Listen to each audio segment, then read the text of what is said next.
and I have a Instagram and YouTube, and I want to thank you for taking your time for doing this interview. Yeah, for sure. Thanks for having me on. Yeah, no problem. I always like to ask anyone that I interview, the first question I go with is, how's everything going? Can't complain. Still breathing. Um, I guess it's kind of like a busy time right now because for whatever reason I decided to put out two albums at the same time, and HGT is going to go on tour in about th three, no, 4 weeks. So just gotta get everything ready. Kind of busy. Yeah, that's a lot in a small time frame. Two albums is definitely no small feat, that's for sure. That's a lot. Is there anything that kind of motivated you to want to do two, or did it just kind of happen on accident? Um, it- it's not like there was like a specific motivation, but it just turned out that, I had one album ready, and then things are, they get held up by everything else, and then this one was also ready, so it's like, okay, whatever, we'll just do both at the same time. So what was the inspiration about behind the new album? So the new HGT record, I would say, is kind of like this new one mostly when I think about it is kind of like as a reaction to the previous one. Um, because the previous one, the way that I recorded and mixed things is kind of more like more traditionally hi-fi, and Mhm. maybe the songs are a little bit more death metal-ish. Mhm. And I think the main thing that I was a little bit disappointed on I mean, I think the last album was great, obviously, but the main thing Mhm. I felt personally a little bit disappointed was, it was really hard for people to understand the Cabbage cover art. Mhm. So for the new record, I was like, okay, I'm gonna make a cover art that's super easy to understand. There's no way people will miss like what it's supposed to be about. And yeah, and I guess I actually think I started with the cover art for this record. Um, Putting the collage together and getting the kind of like general idea of what I want it to look like, because I was trying to do something more like a traditional Carcass album, do the typical collage of, guts and body parts, but anime instead. So did you put together the art by yourself, or did you have help from an artist? No, no. So for HGT, I do all the art myself. I mean, obviously I didn't draw it, but it's collaged together from sources. Um, yeah, like the last one, I photographed myself. Well, both the last two records are photographs I took. So yeah, yeah. Generally, I do all the art for the records. Okay. Do you like having control of that, or sometimes you wish you had like help from an artist, or do you like being able to just kind of do whatever you want? Um, I would say it doesn't really make sense for me to use a traditional artist for this music. When I think of gore grind or grindcore, um, you very often it's like some kind of crime scene photograph or collages from like a medical textbook of cadavers, or if it's like an original art that someone drew, it's very um brutal. But so the kind of imagery I want to use for this project is, I guess, just not really typical for um for for the genre. I mean, I do work with outside artists. This is the inner illustration for the CD booklet, and this was drawn by someone by Makiko from Flagitious Idiosyncrasy and the Dilapidation. They're a grindcore band from Japan. Um, and I also had someone else draw. I don't know where some of the records over there in a pile of other crap.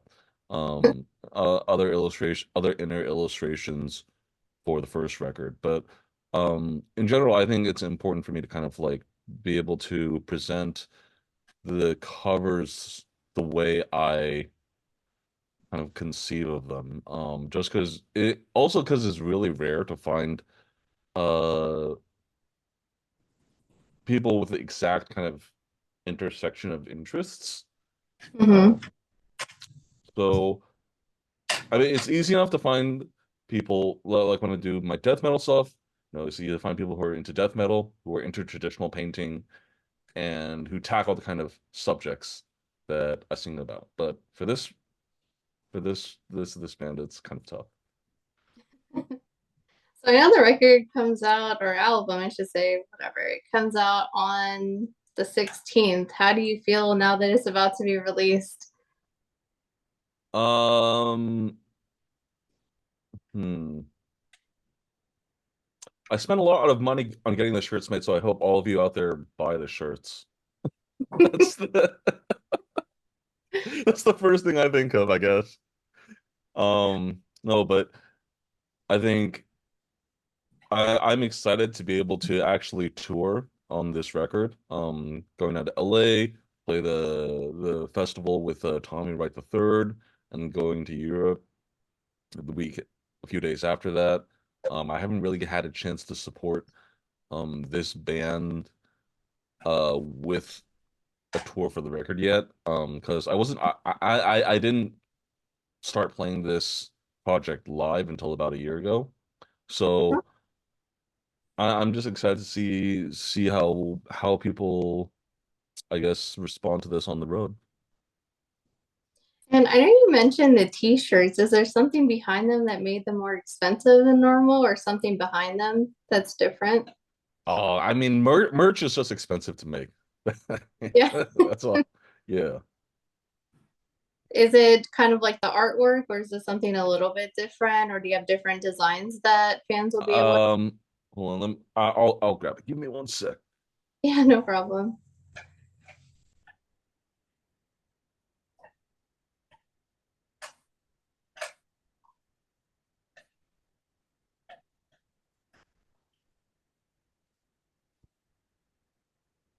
I mean, it's just like a standard, you know, gore grind long sleeve.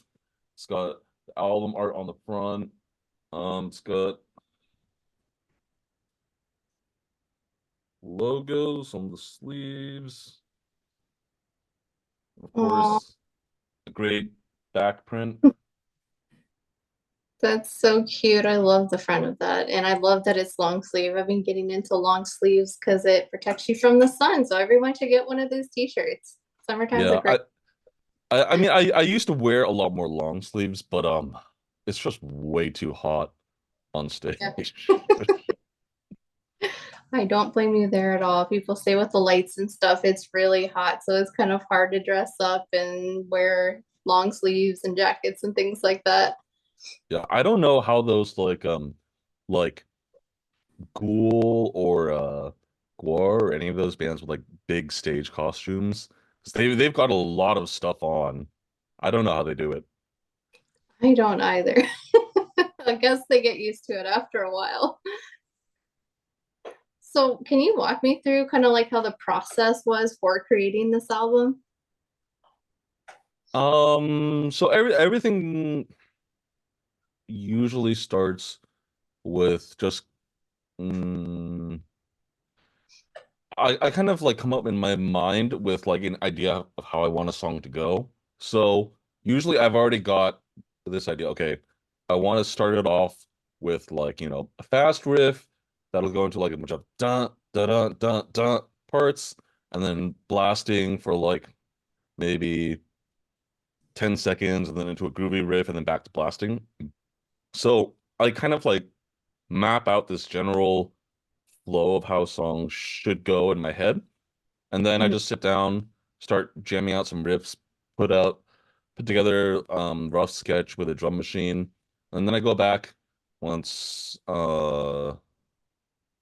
because on the previous album, I think I would just record drums as soon as I wrote a song. But I think this one, or maybe that was the one before that. But on this one, like I just finished writing everything, then I head over to the drum kit, record that, and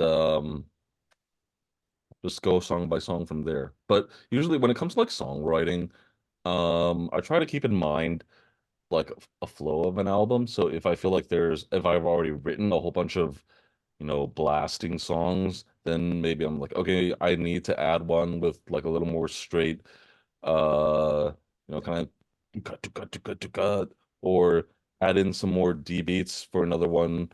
Um, just so that it's not like, just a wall of blast beats for 20 minutes. Right.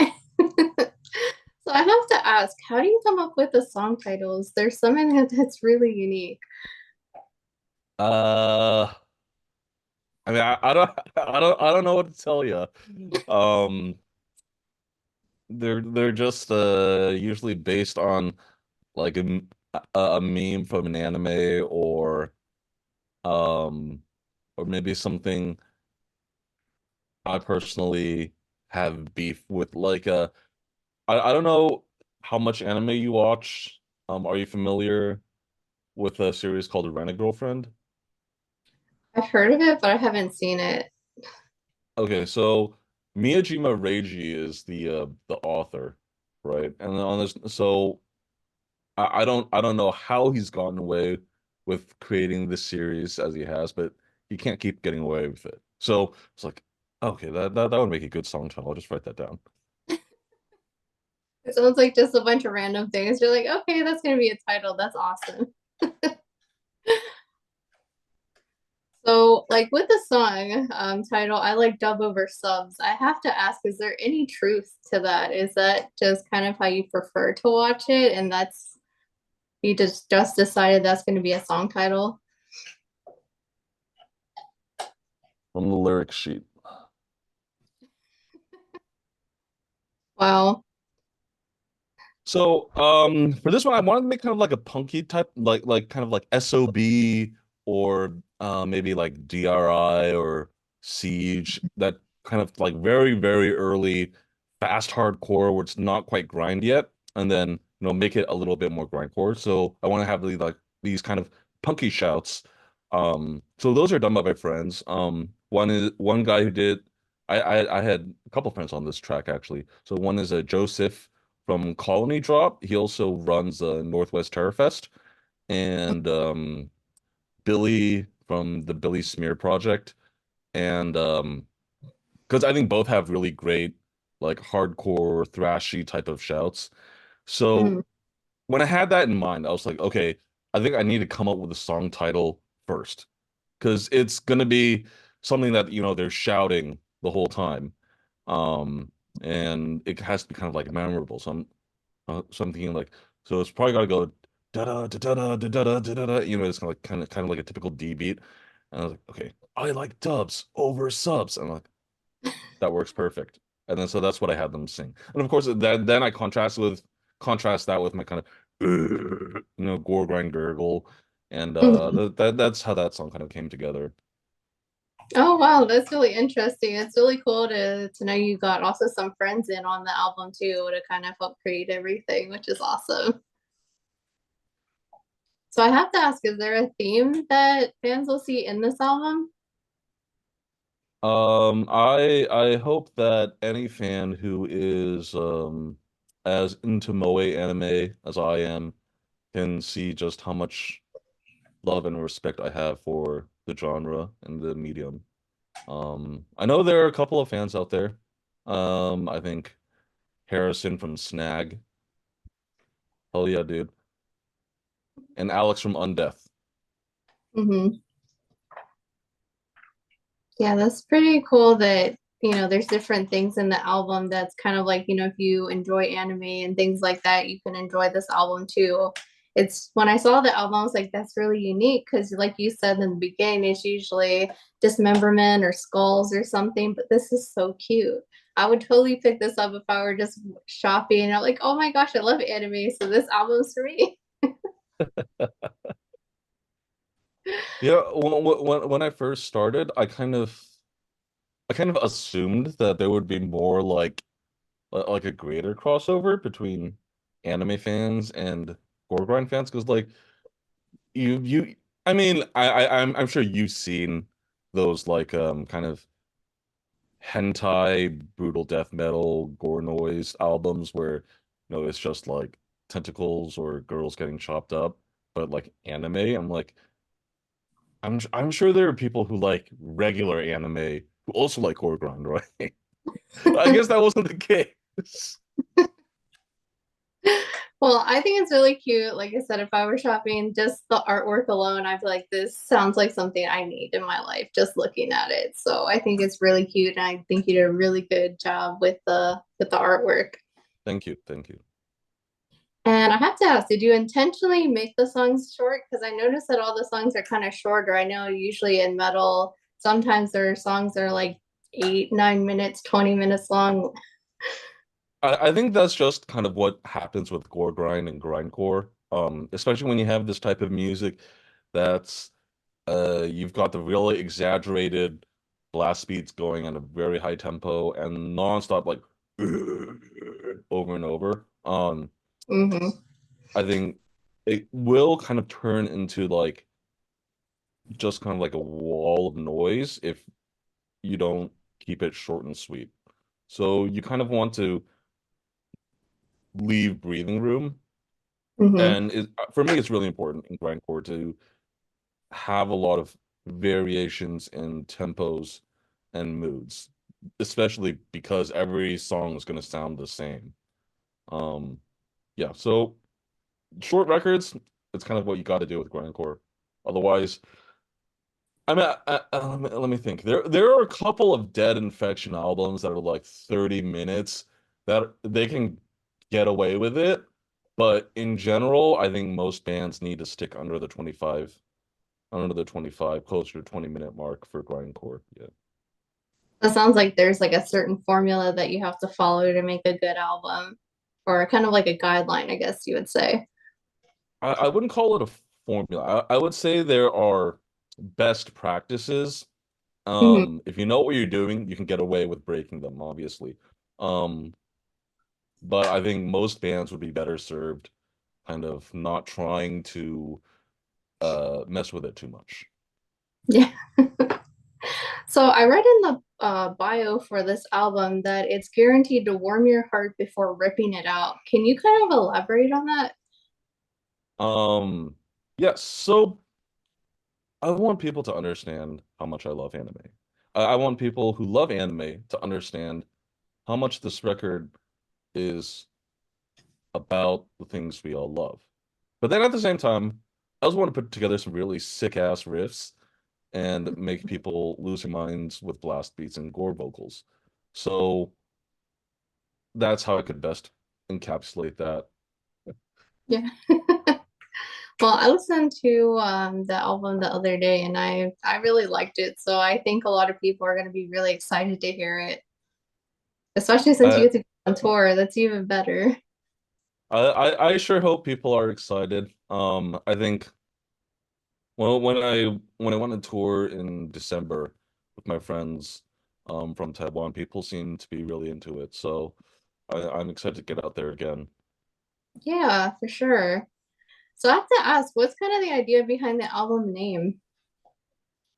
Oh, so it's kind of like a tribute to a whole bunch of grindcore things, First off, most obviously, Carcass, Symphonies of Sickness, and it's Concertos of Kawaiiness is obviously, kind of contrived, but the whole project is a little bit contrived, so I'm fine with that. And the subtitle is kind of a reference to, the band Anal Cunt. Not heard of them, but that's an interesting band name. So they were one of the original noise core bands, and So they had a book, or not a book, sorry. They had a song on one of their albums called Stealing Seth's Ideas, a book by Chang. So Seth is the singer of Anal Cunt, and Chang is the singer of Discordance Axis. And Discordance Axis is just absolutely one of my favorite bands of all time. They're super important. John also sings in Gridlink, and I was lucky enough to see Gridlink maybe like 2 years, 1 year, year and a half ago, I think, in New York. Hmm. It's probably one of the last shows they ever do. So I'm really glad I got to see them. I got to meet John. I got to meet Takafumi. Um, I'm friends with the drummer Brian. So it was really good to see them. So it's kind of like a tribute to that. Hmm. Because Discordance Axis is also one of those grindcore bands that is like notorious for having anime references. They don't do it like the same way I do. Because mostly John's into like stuff from the late 80s or early 90s, mecha anime type stuff. So Hmm. that's what his references are geared towards. But so it was kind of like just a little tribute to him. Oh, nice. So I know you mentioned like with the album, it's a little bit different than the last one, but is there anything that you would change on it? Like if you could go back and change anything? This record or the previous one? This one. No, I think as I make more and more albums, um, I feel more and more confident in the choices that I made, or or feel more resigned to the choices that I made. Like the Hmm. very first album I ever put out, with my other band, Rip to Shreds, I I want to delete that album from existence. I just don't want it to exist anymore. But after that one, with every new thing I put out, I feel more and more confident. And even if there are some parts that are like, maybe I could have done that better. I'm like, that's just the way it was at that time. I'll just Hmm. let it be. So I'm totally happy with the way the album came out, and I hope everyone out there likes it as much as I do.